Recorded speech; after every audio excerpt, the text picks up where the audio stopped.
Hello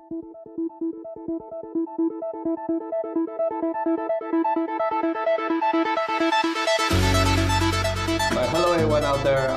Welcome to another episode of Two Asian Dudes Talking. We have here Andrew and myself, Derrick. And today we're going to have an interesting topic. Not a topic, really a question. What we're trying to dissect and share a personal view and story to answer that question for you. The question is, does hard work really pave the way? That's a big question, right? Yeah, so our discussion today will focus around that. Does hard work really pave the way?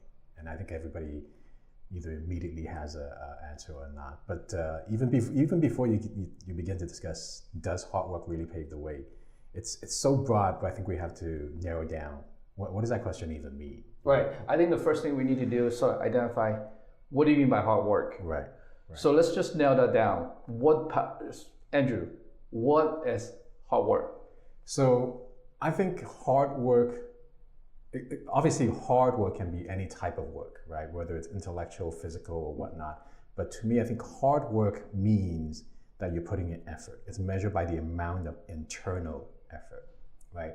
How much are you chasing after that goal? So if it's simply studying math or English or science or even just studying anything, it's the time you spent mentally absorbing the information.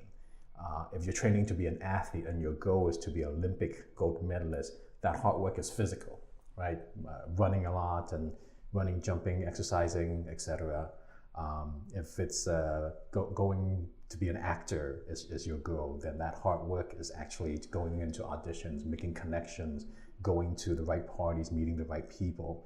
As far as my definition goes, it's all internal effort that you're putting forth. I think I have a slightly different take on that, but very similar. So the way that I view hard work, obviously is not, like you say, not blue collar work.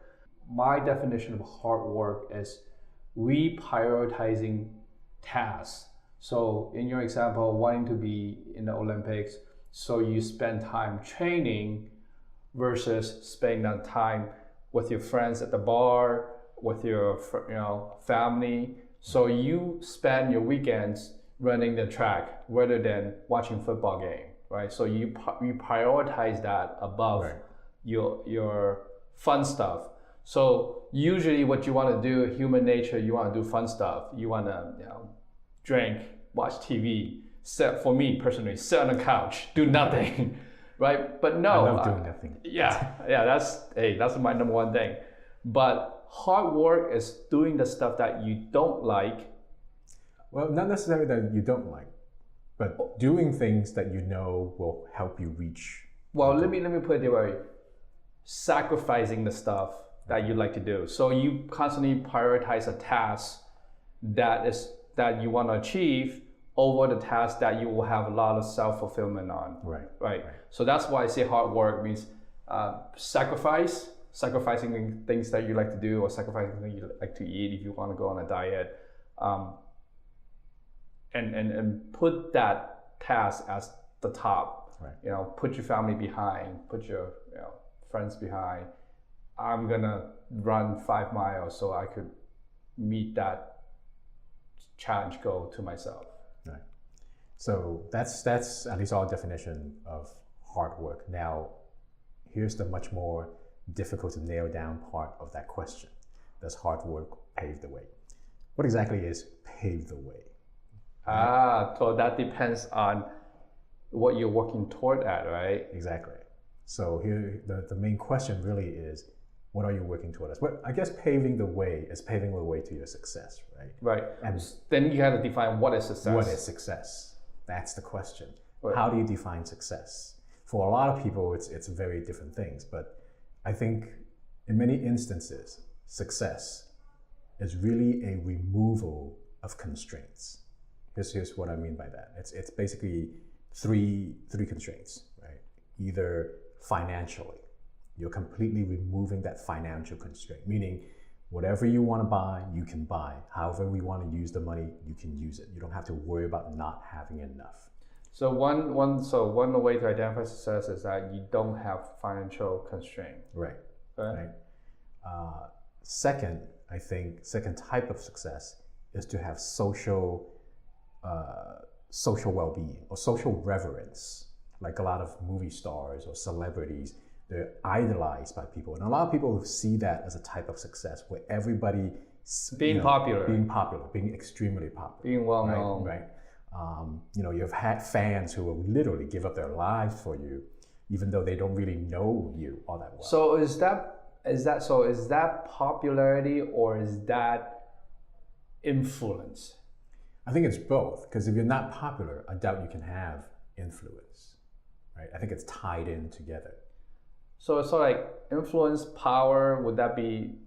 Yeah, it's a social influence, the ability to influence the people around you. That's sort of popularity. That's sort of reverence by your social group. Okay, so yeah, so I get that. So social influence to the ability where you have certain control over your followers. Yeah, exactly. See, I think for lack of a better term, for some people, that is also success, right? Yeah. Third one, the only one I think of, that comes to mind now for the third type is removing physical constraints. That means I'm healthy, and both physically and mentally. So I'm not bogged down by worries of illness. So any type of these success is removing constraints, and that allows me freedom to do whatever I want, whether it's financial freedom, physical freedom, or social freedom, because I can, go to any place and be well known and be integrated into that society without having to worry about anything. That is my idea of the type of success that I've seen. Right. So the constraint about physical, right? Right. I think I could definitely relate to first two constraint. Third one mainly because I see it as something that athletes, right? They work to better their body. Well, most people do the same thing. They want to have a more fit body. They want to go on a diet. They want to be able to jump higher, run faster. They want to be physically stronger, right? They don't want to have any mental issues as well. So if you're basically, it's like most things. Most parents who say, I want the best things I want for my kids is that they're healthy and happy. Right. So that's physical. That they're healthy and happy. Right. How you achieve that health and happiness, hey, I don't know. So I mean, I kind of agree with that, but when your third constraint rely on your first two constraint, right? Because yeah, it does. It does. Look, you could be perfectly healthy, go and do what you're doing, fit body, but let's say you have a lot of debt, so you're financially unable to be independent. Right. So that would create stress, right? So physically you're fine, mentally you might have a lot of stress. You live paycheck by paycheck, rent is due. So I guess that's part of your mental. Yeah, that's part of the mental, but I think I see physical as being completely separate on its own, because no matter what you do and no matter how much money you have, you could be really unhealthy and facing death within a couple of years. Right.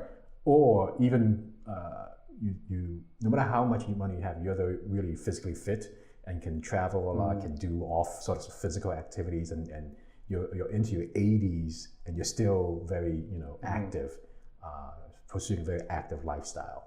So I think I think money is definitely a part of everything else, just like social plays a part and within money.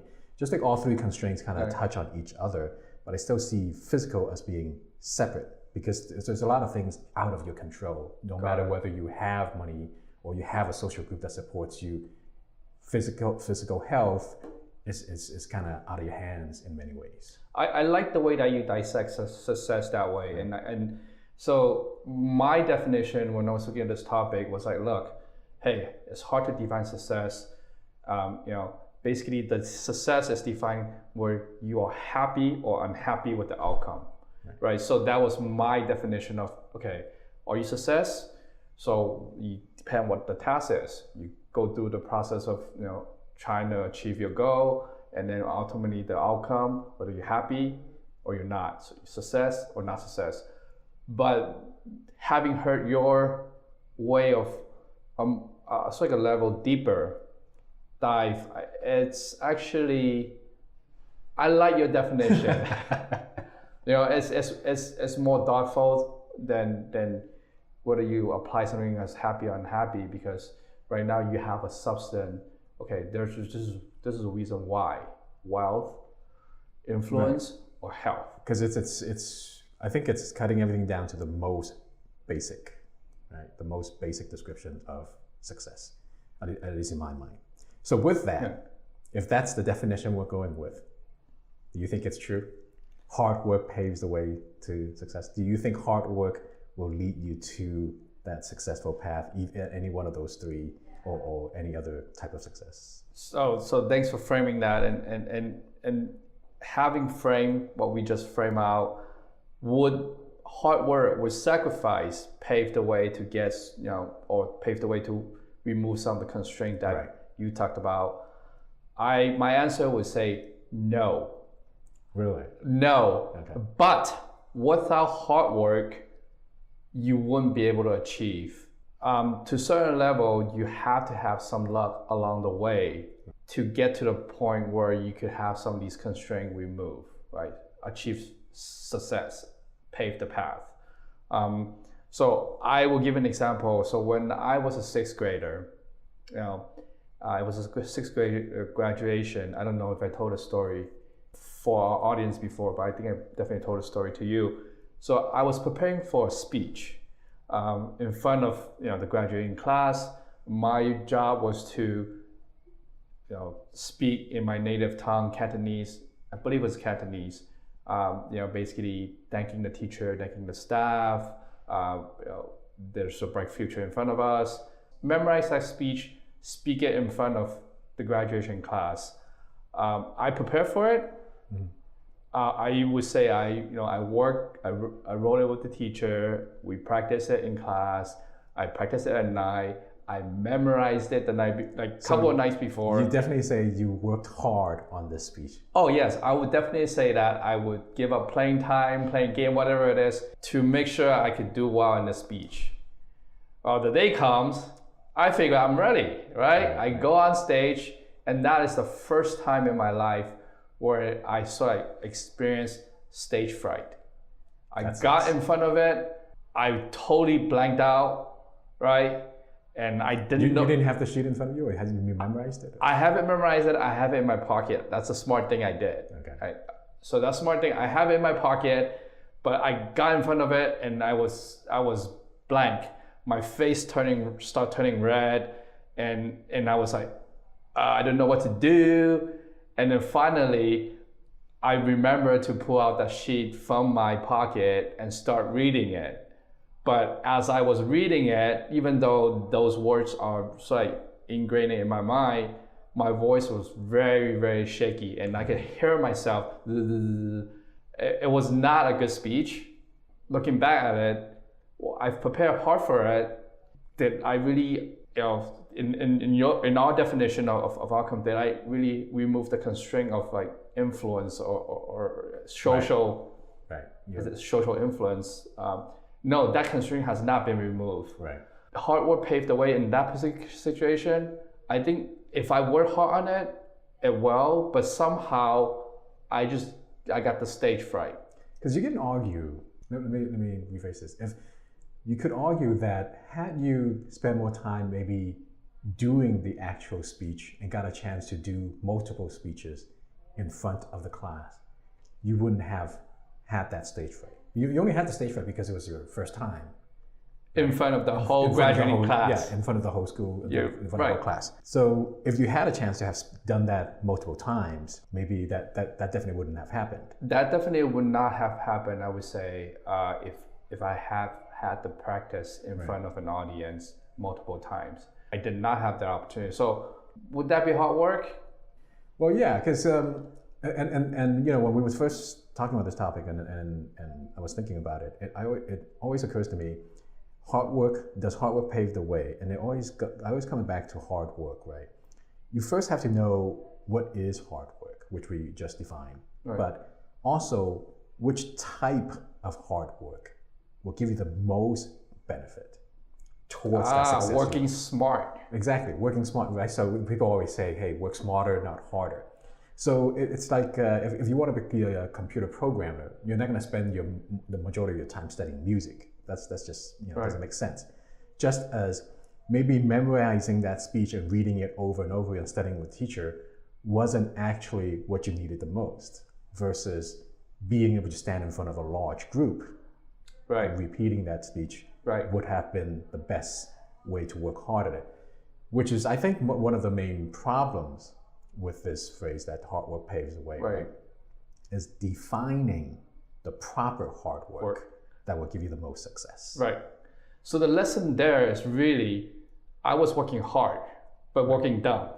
Not really dumb, and I think it's definitely not dumb because you did all the prep work that you could do. You can't possibly ask all the graduating class to stand in front of you every day and let you practice. That's not feasible.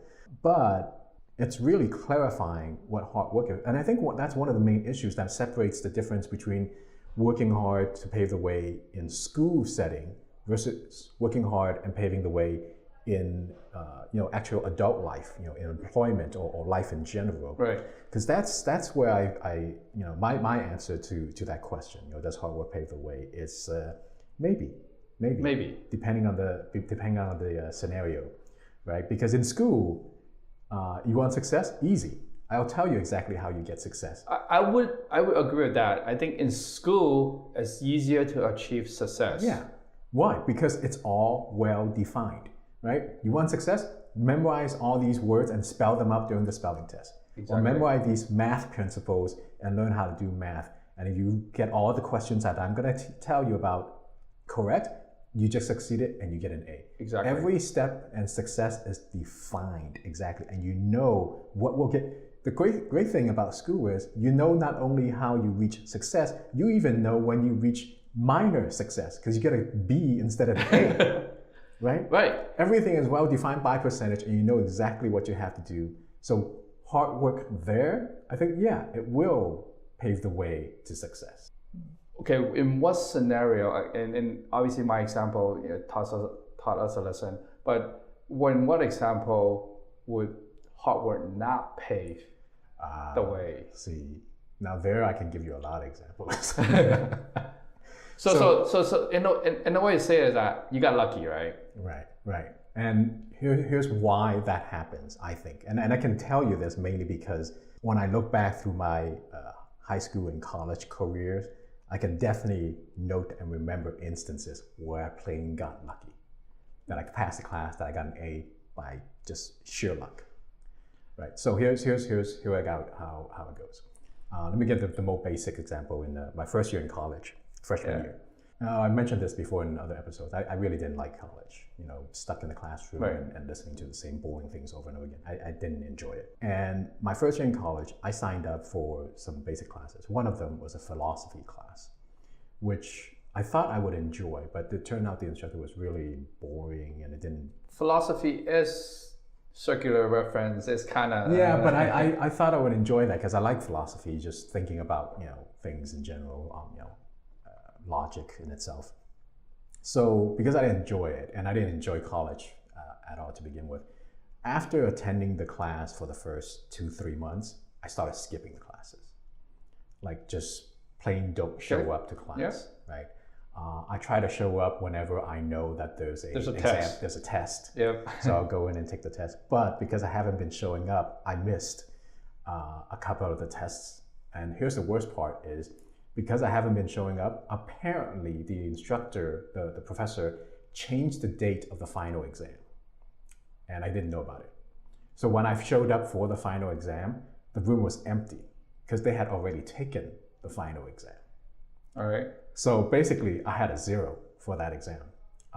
And I know I missed a couple of quizzes. So I'm thinking, holy crap, this is my first year. You flunked the class, you're done. Yeah, my first year in college, freshman year, and I flunked the class, right? I'm just done. There's nothing else I can do. So I'm worrying about it, and the class is over, and everybody's already kind of done with their tests. And almost at the end of the school year, you're supposed to call in to the system that the university has in order to get your grade. And I was calling in and still wasn't ready yet. Right. And so then I left an email to the professor and saying, can you please tell me my grade, because I know I've checked the system multiple times and I wasn't ready yet. Did you mention anything about the exam? No, I didn't. Okay. I didn't. I just assumed that it was going to be a fail, and but I know I sounded pretty down, but I didn't mention that I missed it. I just said, I know I missed a couple classes. That's actually told him that, so I wasn't able to check if you had revealed the grade in the class because I checked the system, it still wasn't there.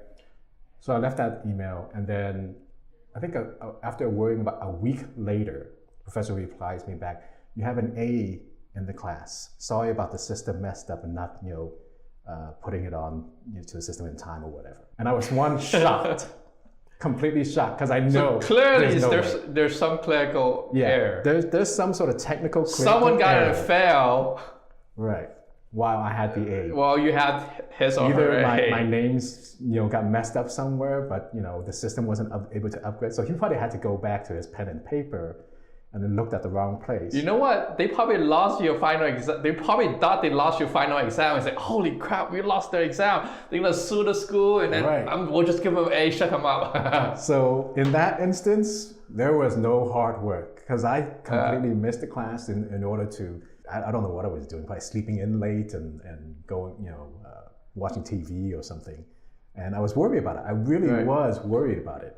So I would say that you are a very, very lucky person from that situation. And academically, I've never seen that kind of luck. I heard some crazy story, but that is pretty damn crazy. Right. So just to balance that a bit, let me show you a halfway hard work and halfway luck bit back in junior high. So let me preface this by saying that my grade school teachers, and especially in 5th and 6th grade, were excellent teachers. They were probably two of the best teachers I've ever had. Right. And they taught the class very well, and they taught us even more than what they were supposed to. So we had a little advanced lesson. So some of the advanced lessons included like basic algebra or geometry, things like that. By the time I got to junior high in 7th and 8th grade, I already knew most of the stuff that the teachers were going through, especially in math and English. It was pretty simple, straightforward stuff. So I did the work in the first semester, and I wrote, and especially my English teacher at the time said, wow, you're a great writer, everything else. And I kept getting A's for that first semester. But because I kept getting A's and everything was a repeat of what I learned in 6th grade, I started to slack off in the second semester. I still have the composition book, the essay book that I have for that year, for the 7th grade. And when you open it, you can literally see my essays getting shorter and shorter as time goes on, and my handwriting getting worse and worse as time goes on. Because I was starting to be lazy and laid back. I started skipping the essay assignments and whatnot.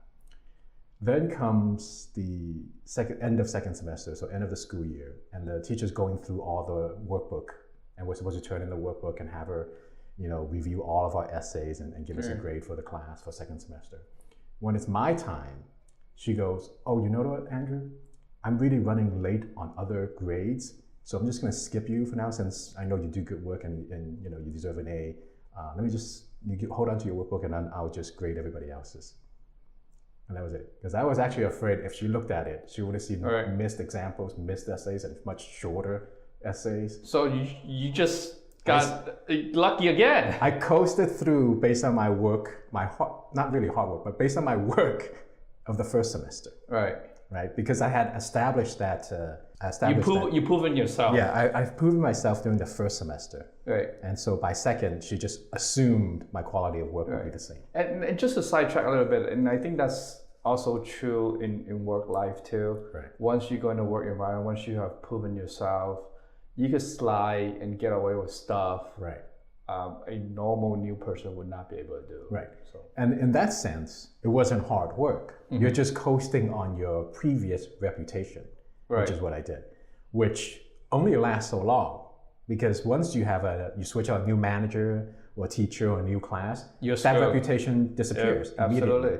Absolutely. Coasting on your previous reputation, coasting on previous hard work lasts for a while. Right. So that's the opposite of hard work paving the way. It's not hard work. It's more the illusion of hard work. Yeah. No, I think that's a fair way to classify that way, that category.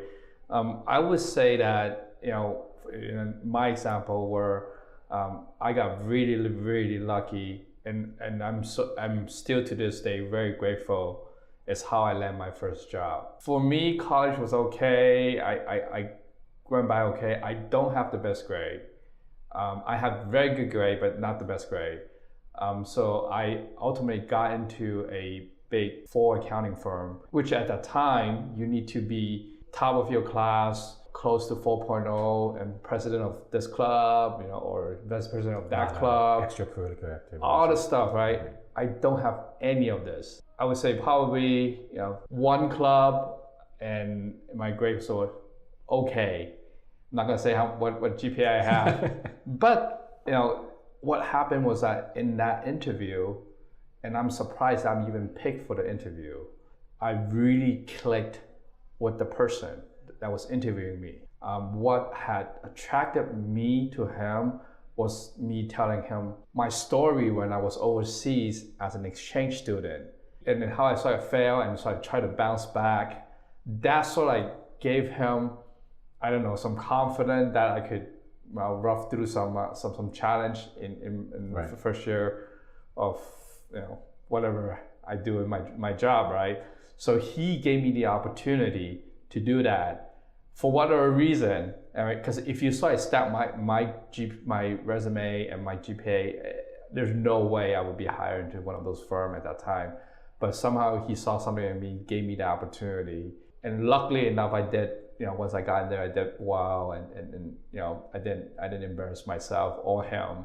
But that was a true lucky moment where it's a personal connection that really got me in. Is it a lucky break though, or is that really hard work? Because you did spend a year abroad, and I don't know what you did a year abroad, but obviously it was worthwhile, right? I mean, that effort of selecting that program and actually stepping up and going abroad and then coming back from with that experience, is that hard work? Is that no?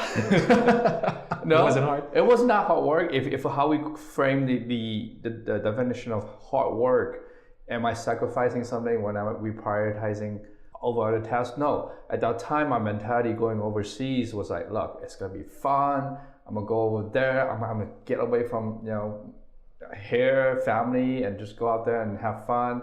I'm gonna be using US dollar. I'm gonna buy a lot of stuff.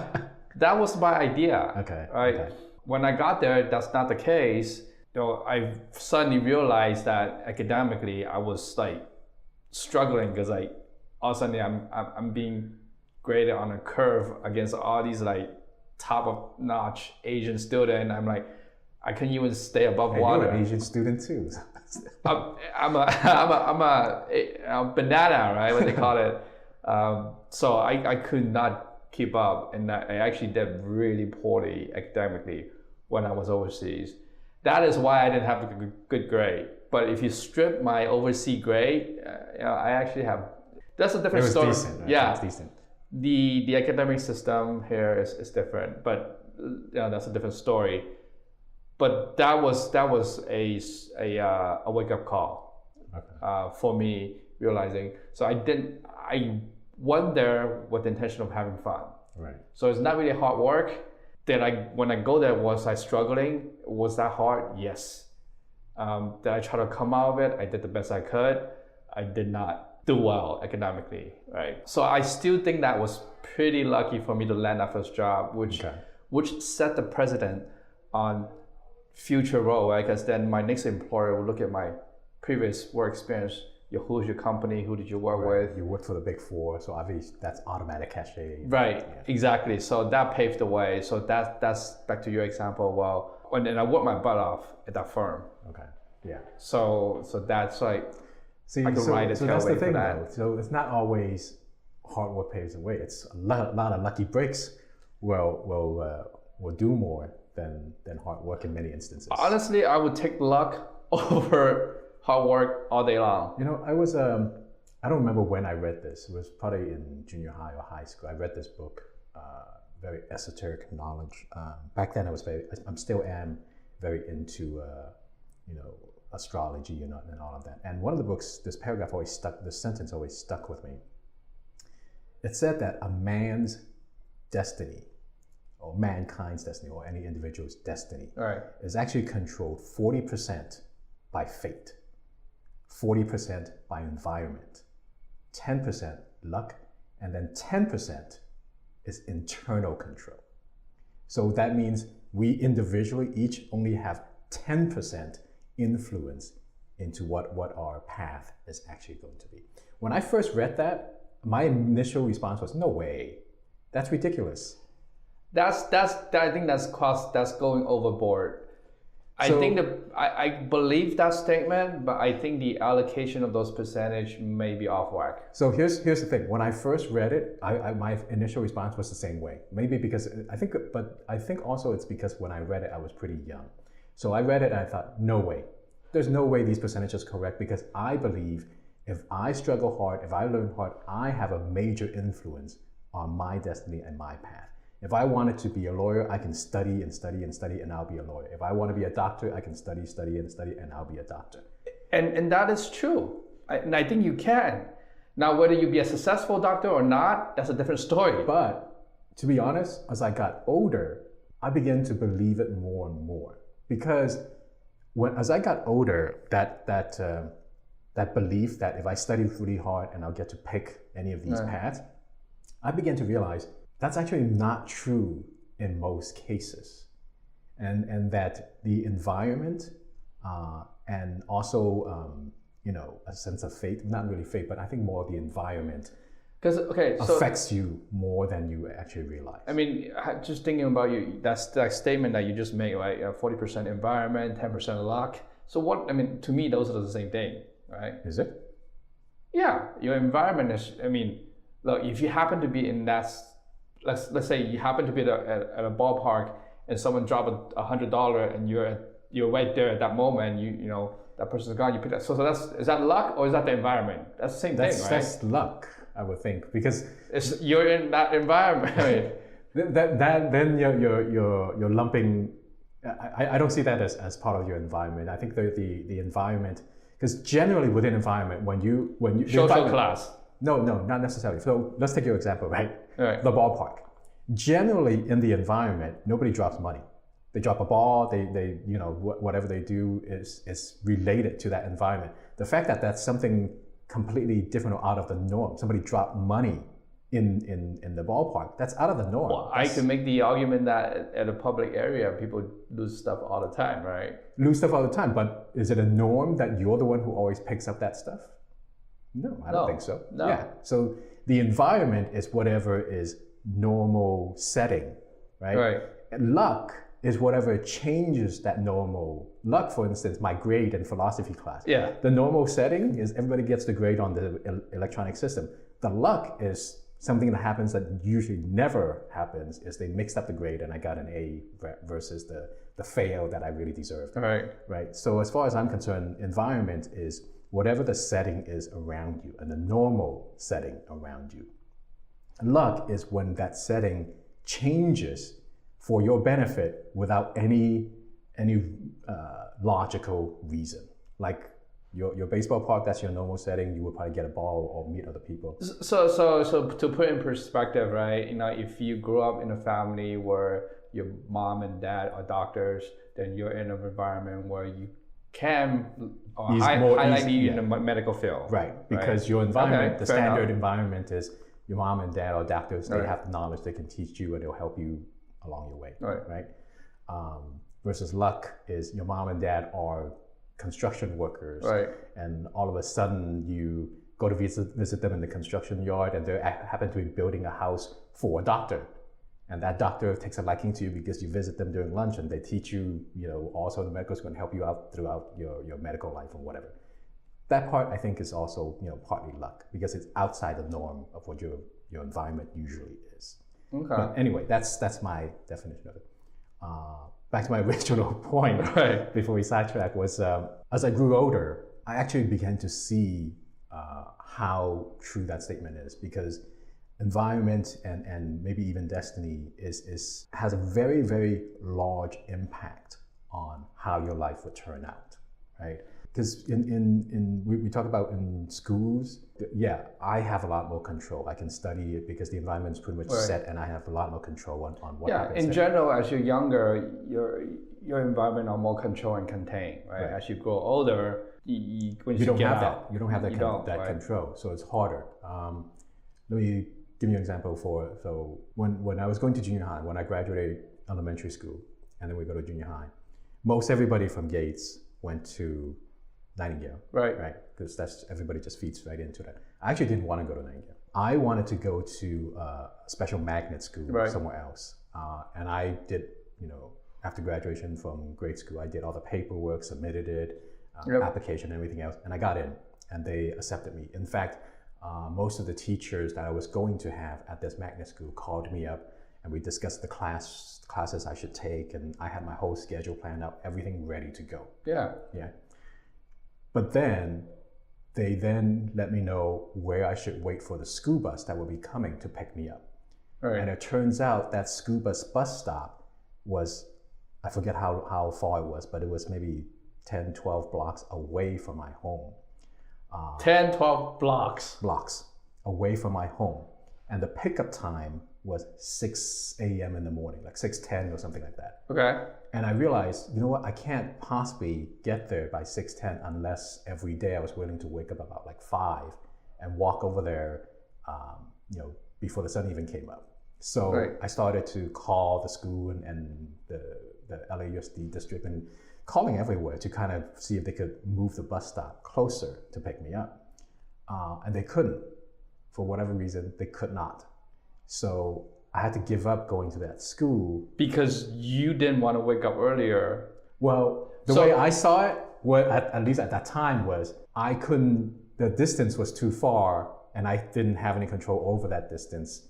And so I had to go to Nightingale instead, where the bus stop was literally across the street. Okay, so I think that's a great story. And I think that's a perfect example where you could have done the hard work, which means prioritizing your sleep, wake up earlier, do the hard work, walk 10 blocks, which is nothing. Exactly. Here's the thing, right? When I was making these phone calls and trying to get the bus closer, I was probably, when we graduated 6th grade, how old was I? Probably 11, 12, somewhere around there? Yeah, around 12, 13. Yeah, 12, 13, around that age, right? For me at that age, I felt that it was really far. Far, and I couldn't, get up that early to walk there, and it was, and I made all sorts of excuses in my mind that it was really far. I couldn't go there. Here's the strange thing is, I mean, now that I'm older, I know that's not far at all. But here's the thing is, when I go ahead and gave that up and decided to go to Nightingale, I didn't take the bus as often as I thought. I walked to Nightingale, which was much farther. Yeah, like more than 10 blocks. Yeah, more than like 3, 4 times. I walked that path many times. Yeah, 3, 4 times longer distance than that bus stop. Yeah. Right? So I don't know what it was, but in my mind, I didn't want to do that for that 10 blocks. Right. And yet, when it came down to it, I spent more than 10 blocks on the walking distance. So I gave up this kind of like, waking up early, this long distance walk to go to this kind of what would have been comparatively a more mediocre school compared to this super magnet school that I originally wanted to go to. So there's this example. I don't know what I was trying to demonstrate with that example, but I think that demonstrates a couple of things, right? That demonstrate, is it really at that age? I mean, obviously, I'm not saying that you made a bad decision, but I think most of us at that age were pretty immature and can't really decide. And there's, especially in our situation where there's no counselor, there's not really a mentor. Even our parents are there, but they can't really help us to sort of guide us through those kind of decisions because you're making the phone call yourself, right? Yeah. Right. And so would that be like you not willing to put in the hard work, or would that mean that, going back to an example, you are, controlled by my environment? When I was that age, I blamed it on the environment. Why couldn't they move that bus stop closer to me, right? There are other buses. I've seen other school buses stopping right in front, like within a block of my home. Why couldn't they move that? But as I got older, and now when I'm looking back, why didn't I just wake up early and walk the distance? It wasn't that far. 10 blocks is not, compared to you're walking 9 hours. Yeah, it's not very far. Even now, when I need to go to downtown for work or whatever, I walk that distance just to get to the train or whatnot. Right. So when I was younger, it seemed like too much hard work, and I didn't want to put in that effort, but I blamed it on the environment. Now that I'm older and maybe, maybe potentially a little bit wiser, I see that it wasn't the environment. I was just being a little bit lazy. So I guess my original point is this hard work bit. Yeah, sometimes you skip over it without even realizing it because you think you're blaming hard work on something else. Well, yeah. So I guess it answers a couple of points, but it doesn't really answer the question. Does hard work pave the way? It basically answers the question. Well, does hard work pave the way, right? So if I had done the work, we don't know. We don't know. We don't know, right? We don't know. Well, what we know is that it would be a different school, and that school probably will have a better reputation. Right. And that school will probably get you to a better school. I'm just hypothetically. Right. Yeah, we don't know. We're guessing. And then they'll probably get you to a better college, or it could stimulate your mind to really not dislike school when you're in college. But you don't know. I don't know. So that doesn't help answer the question, but it does help illustrate that hard work. Sometimes you can't really. I think what it illustrates is that sometimes we push away hard work and blame other factors when facing hard work. Right. So a lot of times we may actually end up with a better life had we done the hard work, but we tend to push that away. We tend to ignore that.